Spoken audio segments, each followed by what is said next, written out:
సమస్యను పరిష్కారం చేయడానికి ఈరోజు 265 కోట్ల రూపాయలతో ఈ ప్రాజెక్టుని మీ శాంతం సాధించింది. వాస్తవానికి తన సుదీర్ఘ పాదయాత్రలో ఈ ప్రాంతంలో పర్యటన చేసేటప్పుడు ఈ ప్రాంత సమస్యలన్నీ కూడా తెలుసుకునేటువంటి సందర్భంలో అక్కడున్నటువంటి పలాస ఇచ్చాపురం ప్రాంతంలో కిడ్నీ బాధితులు ఎక్కువ మంది ఉన్నారు. త్రాగునీటి సమస్య వల్ల ఇది వ్యాధి ప్రబలుతుంది. దీన్ని ఏ విధంగా పరిష్కార దిశ ఆలోచన చేయాలని చెప్పి సుమారుగా 700 కోట్ల రూపాయలతో అక్కడున్నటువంటి 7 మండలాల్లో ఉన్నటువంటి 2 నియోజకవర్గాల ప్రజలకి శాశ్వత పరిష్కారాన్ని చేసే దిశగా ఒక ప్రాజెక్ట్ని ఏర్పాటు చేయాలని, ఆ ప్రాజెక్టు కావాల్సినటువంటి నీటిని ఎక్కున్నటువంటి హీరమండలం ప్రాజెక్టు ద్వారా తీసుకుని వెళ్ళి ఆ నీటిని శుద్ధి చేసి శాశ్వత పరిష్కారం కావాలనేటువంటి ఉద్దేశంతో శంకుస్థాపన చేసింది జగన్మోహన్ రెడ్డి, ప్రారంభోత్సవం చేసింది కూడా జగన్మోహన్ రెడ్డి. ఇది ఒక చరిత్ర. ఎప్పుడు కూడా 700 కోట్ల రూపాయలతో ఒక ప్రాజెక్ట్ అనేటువంటిది మంజూరు చేస్తే శంకుస్థాపన చేసిన తర్వాత ఆ ప్రభుత్వం ఉండేటప్పుడు ప్రారంభోత్సవాలు అవేవి కావు.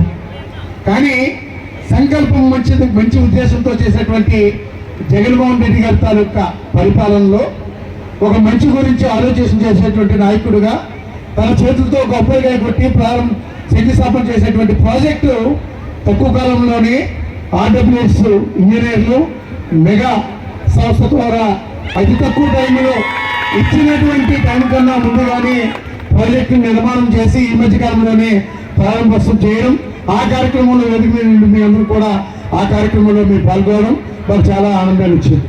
మరి త్రాగునీరు ప్రాజెక్టును పూర్తి చేయడమే కాదు, ఎక్కువటువంటి ఈ కిడ్నీ బాధితుల తాలూకా ఒక రీసెర్చ్ సెంటర్ని ఏర్పాటు చేయాలని చెప్పి దానికి కూడా 70 కోట్ల రూపాయలతో ఒక పథకాన్ని ఏర్పాటు చేసి ఆ రీసెర్చ్ సెంటర్ని కూడా ప్రారంభోత్సవం కూడా పూర్తి చేసామనేటువంటి విషయాన్ని మీ అందరికీ కూడా తెలియజేస్తా ఉన్నా.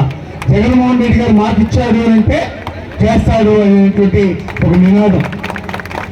ఎక్కడా కూడా ఇప్పటి వరకు కూడా డోక్రా చెల్లెలకు ఇచ్చినటువంటి ఆసరా కానీ, చేయూత కానీ, అమ్మఒడి కానీ, రైతు భరోసా కానీ, విద్యాదేవన కానీ, మరి జగనన్న వసతి దీవెన కానీ, వాహన మిత్ర కానీ, చేదోడి కానీ, ఎటువంటి కార్యక్రమాన్నైనా గడిచిన పాలకులు జన్మభూమి కమిటీలు పెట్టి దోచుకునేటువంటి కార్యక్రమాలు చేస్తే ఈరోజు మనందరం ముఖ్యమంత్రి మనసున్నటువంటి ముఖ్యమంత్రిగా జగన్మోహన్ రెడ్డి గారు సాచురేషన్ మోడ్లో ₹1 లంచం అనేటువంటి మాట వినబడనీయకుండా ప్రతి పథకాన్ని కూడా ఇచ్చినటువంటి మాట ప్రకారంగా ఏదైతే నవరాత్రుల కార్యక్రమాలు ఉన్నాయో ఆ కార్యక్రమాలన్నీ కూడా 99% అమలు చేసినటువంటి ముఖ్యమంత్రి జగన్మోహన్ రెడ్డి గారు చెప్పి మీ అందరికీ కూడా మనవి చేస్తా ఉన్నా.